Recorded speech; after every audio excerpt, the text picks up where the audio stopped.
Hello everyone, welcome back to my channel. I'm Michael Carbone. I'm a business and immigration attorney in Staten Island, New York. Today, I want to talk about the recent changes to the Naturalization Civics exam and how you can best prepare to pass the new test. Now, before I dive into this topic, if you have any questions or you want to start a conversation, please drop a comment below. Otherwise, if you want to set up a formal legal consultation with me, visit us at carboneattorneys.com. We have a button in the top right corner of our website. Click it, fill it out, and we'll get back to you as soon as possible. If you are watching this video and it is after October 20th, 2025, the new rules that have changed the Naturalization Civics exam are in effect. So what changes has USCIS made to the civics exam? Well, first off, let's talk about the number of questions that you must study in order to pass the civics exam. So prior to these new changes,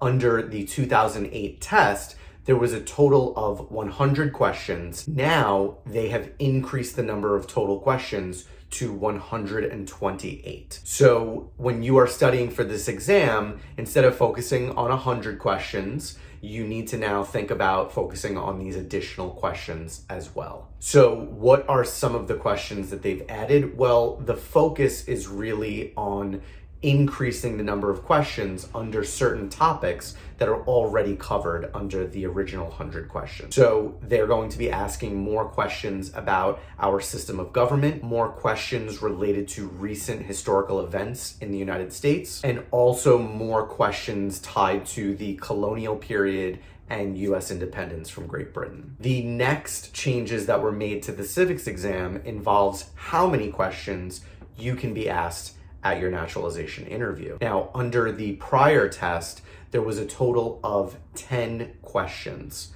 So out of that group of 100 questions, the officer could ask you a total of 10 questions. Now, under the new exam, the officer is going to be asking you a total of 20 questions. So there's an increase of 10 questions from the prior exam. So remember, those 128 questions that you are studying from, the officer can now select 20 of those questions at random and ask you any of those questions. The third change that came out recently, as of October 20th of 2025, is the number of questions you need to get correctly in order to pass your civics exam. Now, previously, again, out of those 10 questions that they were asking, you had to get a total of 6 correct. Under the new tests, under the 2025 test, you have to get 10 correct. So again, you're being asked 20 questions, you have to get 10 of them correct. Now, one more point to raise is if you are under the 65-20 rule,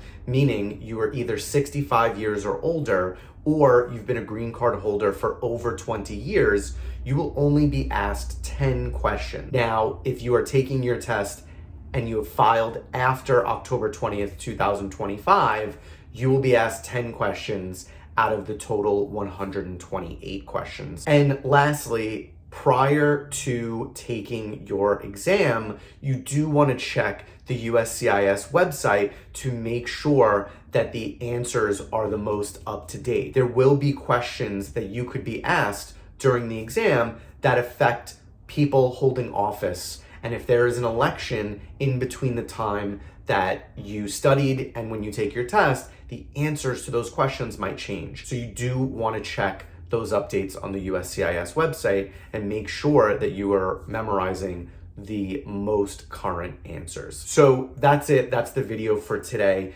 These are the changes that you can expect if you have filed for naturalization after October 20th, 2025. So study up, get accustomed to the new exam and the new process, and prepare yourself for the Naturalization Civics exam. If you like this video and you want to see more, please like, subscribe, and I'll keep making them.